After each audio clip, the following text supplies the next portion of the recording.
Showiness, Wibu Happiness, gimana nih kabar kalian? Ya balik lagi sama gue Wibu yang bangga jadi Wibu ini di segmen review anime. Dan ya udah lama banget gue nih nggak nge-review anime. Terakhir gue nge-review anime tuh kalau nggak salah Yogiri sama Isekai Matosehei Slave deh. Nah gue kali ini mau nge-review anime Isekai DC atau ya Suicide Squad, gimana sih cara bacanya? Adalah itu ya intinya isekai pasukan bundir yang ada Harley Quinn-nya tuh. Yang ya berhubung udah ada 3 episode ya pas gua bikin video ini, nggak tahu lah.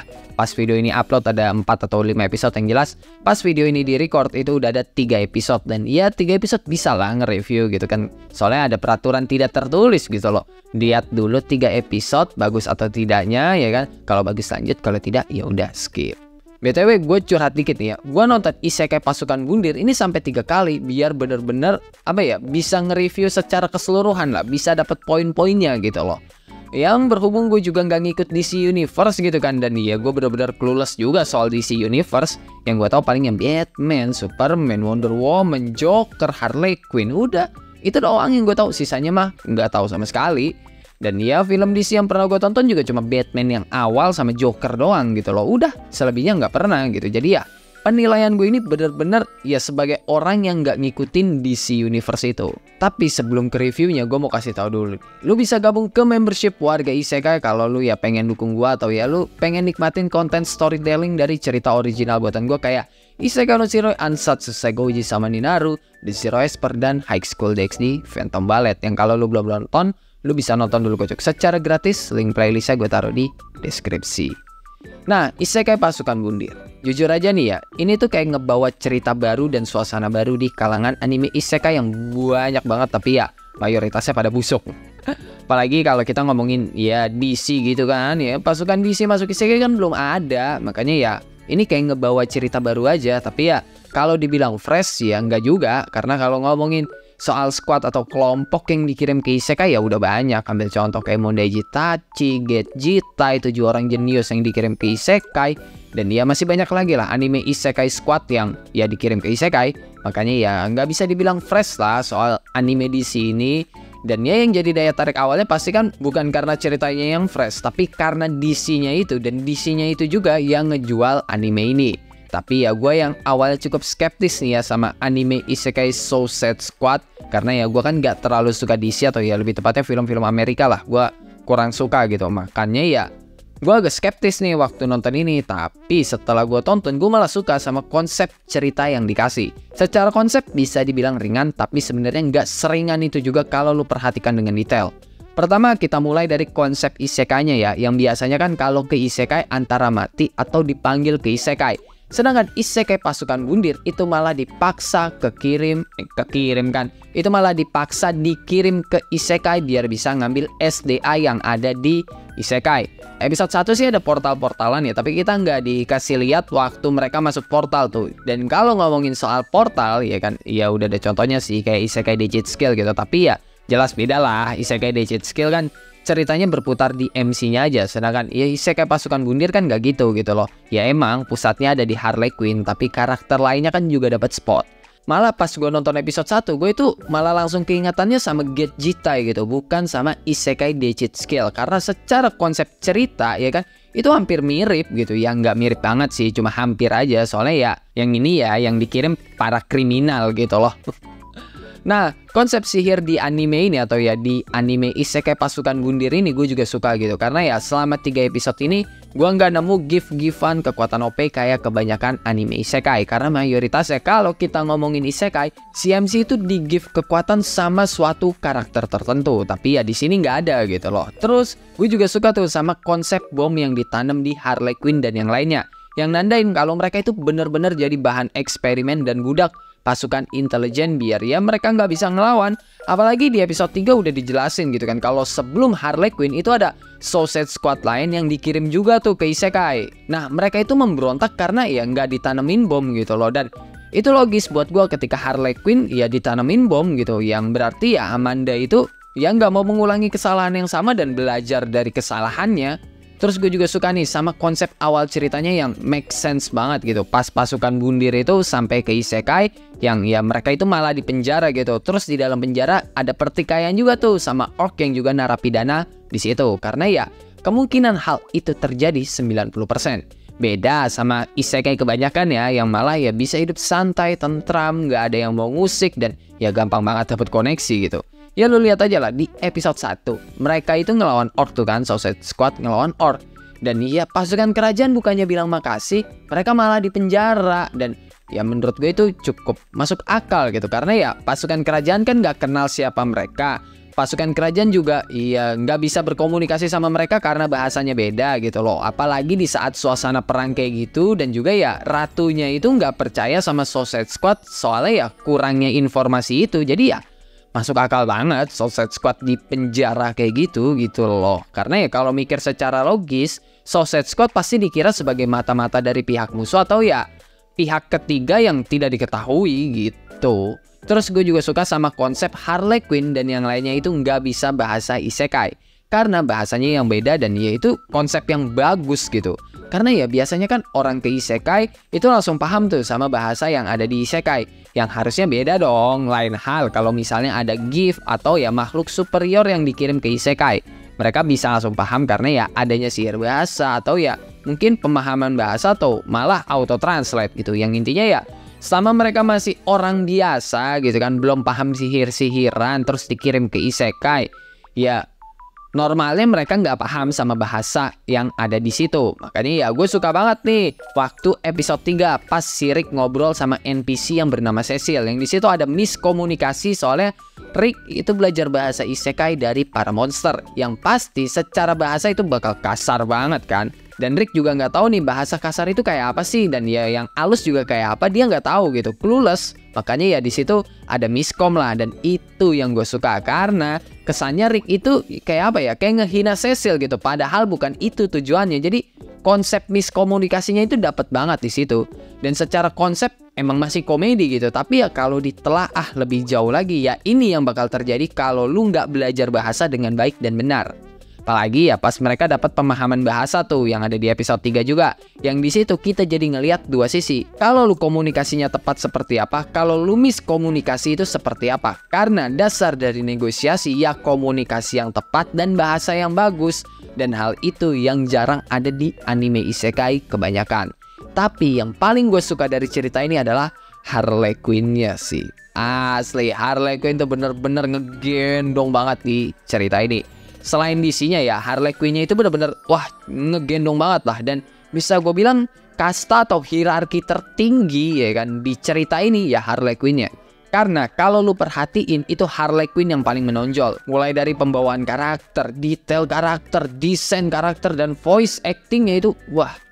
Mereka benar-benar bisa membawakan sosok Harley Quinn dengan sangat baik di cerita ini. Karena yang gue tahu ya waktu Harley Quinn sama Suicide Squad ya emang kayak gitu sikapnya, agak-agak gila tapi masih waras dan ya santai juga gitu loh. Ya kalau gue salah tolong koreksi ya, karena ya gue nggak ngikutin cerita DC Universe nih. Gue cuma melakukan sedikit riset aja soal Harley Quinn ini. Tapi salah satu hal yang paling gue notice di sini adalah Harley Quinn-nya dibuat imut tapi bergaya seksi. Yang ya kalau di DC Universe mungkin ya kan Harley Quinn itu pembawaannya dewasa gitu loh, dan ya style juga dewasa dan gayanya seksi dan itu pantas saja. Tapi ya di anime ini Harley Quinn itu ya kayak yang gue bilang tadi dibuat imut tapi dengan gaya seksi. Apalagi ya pembawaannya juga yang pintar tapi kadang jadi agak gila dan pede mampus gitu loh, dengan bumbu komedi di poin plusnya gitu loh. Jadi ya menurut gue masih oke lah soal ya, Harley Quinn ini. Bahkan waktu sama Joker kayak gitu loh. Pokoknya ya gue benar-benar suka lah sama pembawaan Harley Quinn di anime ini. Tapi mohon maaf lagi nih ya, kalau misalnya gue salah tolong koreksi. Setahu gue Harley Quinn waktu sama Joker, sifat Harley Quinn tuh nggak kayak gitu loh. Sifat Harley Quinn setahu gue waktu sama Joker gimana ya, bisa dibilang enggak sedominan ini gitu. Sedangkan buat karakter lain gue be aja sih. Mungkin ya karena gue nggak terlalu ngikutin cerita DC gitu kan. Jadi ya gue nggak tahu nih apakah mereka emang bener-bener kayak gitu di seri aslinya atau enggak. Jadi ya tolong tulis di kolom komen apakah sifat karakter lain kayak Amanda, terus juga Peacemaker, King Shark, Deathshot, dan yang lain-lain itu sama nggak di seri aslinya. Maksudnya yang ada di anime sama nggak nih sama yang ada di DC Universe ini. Tapi ya kalau soal Joker, ntar bakal gua kasih tau lah. Ini salah satu kekurangan juga sih menurut gua soal Joker di anime ini. Nah, kalau ngebahas lagu, jujur lagu endingnya bukan selera gua gitu. Gua lebih suka ya apa ya, rock gitulah, atau ya minimal pop upbeat lah. Jadi ya kalau lagu di ending ya gua no comment lah ya, itu bukan selera gue gitu. Tapi buat backsound beberapa gue suka, terutama waktu adegan komedi dan ya pas Harley Quinn sama Joker itu backsoundnya pas banget bagi gue. Cuma ya yang jadi masalah ada di beberapa adegan yang menurut gue agak serius tapi backsoundnya ya nggak masuk gitu, karena dibuat komedi mungkin gitu, jadi ya kurang masuk aja. Sedangkan buat grafis, gue harus akuin sih Wit Studio ini bagus lah gitu kan. Ya mungkin karena sponsor dan investornya DC juga kali ya, makanya ya kualitasnya bisa dibilang ya bagus lah. Ya bagus di segala aspek maksud gue. Tapi ya kalau mau dibilang bagus banget sih enggak gitu. Karena ya jujur aja gue nemuin beberapa kekurangan yang ya nanti bakal kita bahas lah. Tapi overall masih bisa dinikmatin lah animenya. Cuma ya jujur aja nih, gue nemu beberapa kelemahan dari cerita Suicide Squad Isekai ini. Ya mungkin karena masih 3 episode jadi masih kayak kelemahan gitulah. Cuma ya gue tetap bakal kasih tahu ke kalian aja, soalnya ya menurut gue ini cukup tricky nih kalau nggak dijelasin. Kayak misalnya portal Isekai itu gimana sih cara bukanya, teknologi dan penelitian macam apa yang dipakai untuk membuka portal Isekai itu masih jadi pertanyaan. Terus soal Joker, dia itu cuma muncul 1/4 episode doang di episode 1. Setelah itu gone, nggak kelihatan sama sekali kemana Joker. Apakah Joker itu salah satu Suicide Squad yang dikirim ke Isekai sebelum Harley Quinn? Ya entahlah gitu loh. Dan ya kalau kita lihat di My Anime List, harusnya ya kan Joker ada dong, karena Joker itu urutan main karakternya di bawah Harley Quinn nih, kedua gitu loh prioritasnya. Masa ya Jokernya hilang kalau Joker itu prioritas kedua setelah Harley Quinn? Harusnya ada dong, apalagi ya di lagu ending Jokernya itu sus banget pak, sumpah. Masa ya Jokernya hilang gitu, harus ada ini Joker. Terus soal helikopter tuh yang ditumpangi sama Harley Quinn, itu kok bisa diserang? Siapa yang nyerang? Kalau dilihat sih ya kaca depan helikopternya pecah gitu kan. Dan ya itu bikin orang mikir kalau itu mungkin aja serangan nyasar dari salah satu monster di situ. Tapi gue nggak yakin, karena dua supirnya itu malah kayak abis dicongkel gitu loh kedua matanya. Dan ya apakah ini ulah Joker? Kalau iya buat apa? Karena ya setahu gue Joker itu nggak sebaik itu. Bahkan ke Harley Quinn juga nggak kayak gitu harusnya. Dan ya gue emang nggak nonton DC gitu. Tapi ya kayak gue bilang tadi, gue sedikit riset gitu kalau itu ada hubungannya sama Joker dan Harley Quinn gitu kan. Dan hubungan Joker sama Harley Quinn yang gue riset, ya hubungan mereka itu toxic gitu. Bukan sesuatu hal yang kayak Joker menolong Harley Quinn gitu loh. Ya Joker aja yang gue tahu dia nggak peduli sama Harley Quinn. Terus soal cewek ini nih, gue nggak tahu siapa namanya, dia di DC ada atau enggak, gue juga nggak tahu. Kalau ada tolong kasih tahu gue ya, gue nggak tahu siapa namanya nih. Karena pas gue lihat di My Anime List namanya itu Katana, jadi gue panggil Katana aja ya. Nah Katana ini salah satu minus di cerita ini, karena di episode 1 ya kan Katana itu nangkep Harley Quinn tuh, yang berarti harusnya Katana itu anggota intelijen dong.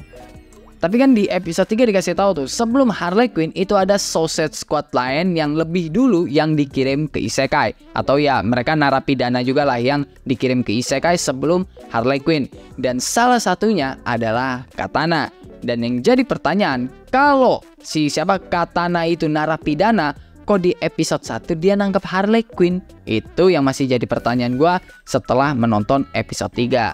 Nah hal-hal tadi itu belum bisa dibilang sebagai kekurangan juga sih, karena ya ceritanya aja masih jalan gitu. Tapi ya kalau sampai tamat nih ya dan nggak ada penjelasan soal yang gue sebutin tadi, itu bakal jadi plot hole sih buat gue secara pribadi gitu loh. Cuma buat yang bakal gue bahas kali ini nih sekarang ya kan, itu benar-benar kekurangan selama 3 episode ini.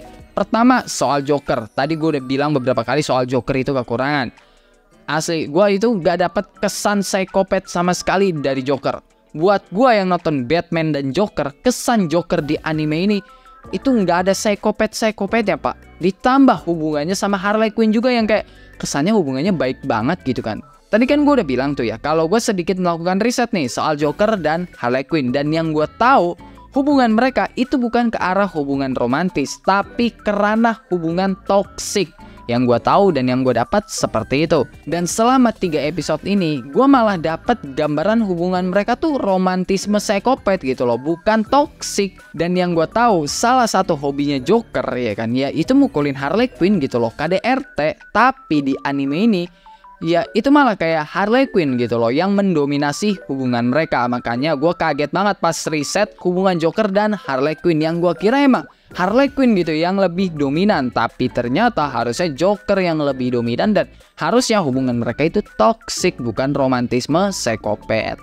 Nah, selain soal Joker, karakter lain menurutku juga ada masalah sendiri gitu, yang dimana mereka kayak apa ya, kurang dapet spot gitu. Emang mereka ambil bagian di animenya, tapi kalau lu perhatiin detail gambar, pembawaan karakter, voice acting, mereka semua itu kebanting sama Joker dan Harley Quinn. Oke lah, mungkin karena Joker dan Harley Quinn itu MC-nya, makanya mereka kebanting. Cuma ayolah, harusnya kebantingnya nggak kebangetan gini gitu. Setidaknya 1 atau 2 tingkat di bawah Harley Quinn dan Joker masih oke lah. Ini bener-bener jomplang gitu loh di mata gue. Itu kalau satu frame bener-bener kelihatan gitu. Kalau yang niat Harley Quinn-nya doang gitu loh. Dan semakin gue perhatiin ya, setiap frame-nya itu semakin ketara banget kalau grafisnya bener-bener nggak konsisten. Kadang 2D sama 3D-nya itu nyatu. Kadang ketara banget nih nggak nyatunya. Dan CGI-nya sih kadang-kadang bagus gitu, tapi kadang nggak bagus. Pewarnaannya juga yang ya kadang pewarnanya bagus, kadang bikin sakit mata gitu kan. Kadang kebanyakan bling-bling gitu loh. Contohnya pas episode 1 tuh, waktu Harley Quinn sama Joker tuh kan lagi naik mobil. Itu mobilnya kurang bling-bling apa pak? Kalau dilihat sebentar sih ya nggak ada masalah. Tapi kalau kelamaan itu yang jadi masalah. Ditambah kontras yang dipakai itu terkadang tidak pas. Yang dimana ya kadang bikin sakit mata gitu loh. Dan warna bling-bling itu kalau digabung sama kontras yang terang banget ya kan, ya sakit lah mata lu cok. Contohnya pas adegan ini nih, lu lihat tuh.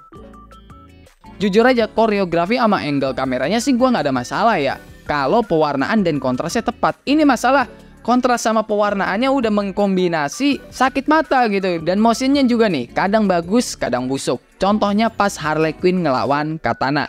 Jadi bisa dibilang ya grafisnya itu nggak konsisten. Kalau lagi bagus ya bagus, kalau lagi busuk ya busuk. Cuma ya oke lah, secara overall ini anime masih sangat-sangat layak untuk ditonton dan dinikmatin. Dan kalau gue disuruh kasih rating buat anime Isekai Pasukan Bundir ya kan selama 3 episode ini, menurut gue 7 dari 10 sih kalau ngelihat kekurangannya. Seandainya nih ya, kalau grafisnya itu konsisten buat bagus terus gitu ya, nggak berubah-ubah, mungkin ya gue bisa kasih rating 8 dari 10 atau mungkin 9 dari 10. Cuma ya grafisnya aja nggak konsisten kayak gitu, gimana gue mau ngasih rating tinggi?